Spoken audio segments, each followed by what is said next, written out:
if you spend $100 on something, there's some economic activity from that.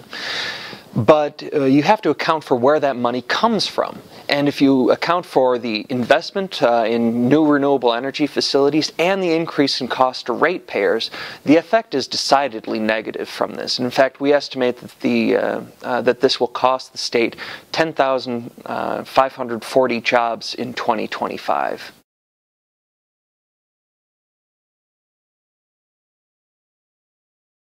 We used conservative factors in everything that we studied, but even then, we estimate that this will increase your average residential ratepayer bills by $180 a year. That's between a range of $170 to $190, and that's exclusively by this mandate. So the industrial ratepayers, we think, are going to be paying over $50,000 a year more to pay for less efficient energy from the utilities under this mandate.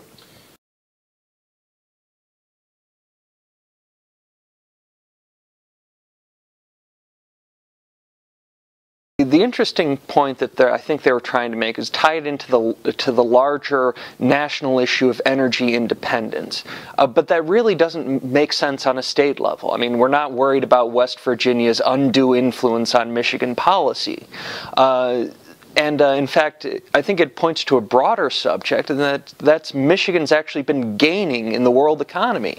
In the past 15 years, almost everything in the state has been down, except for the value of Michigan exports. We are winning at the global economic game, and so I don't think we should be worried about imports from West Virginia.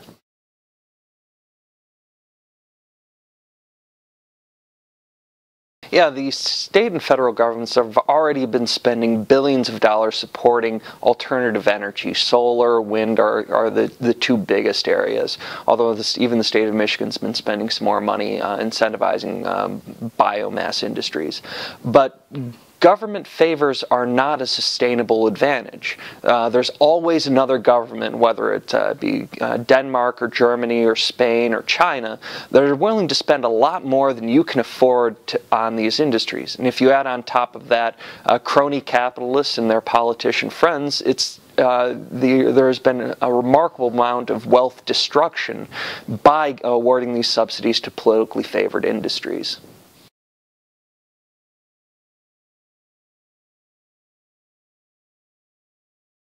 It's an economic consequence. You're taking money from ratepayers at all around the state, and you're concentrating that and saying, okay, the future is going to be wind. And that does have an economic impact. We estimated that economic impact to be around $2.2 billion a year.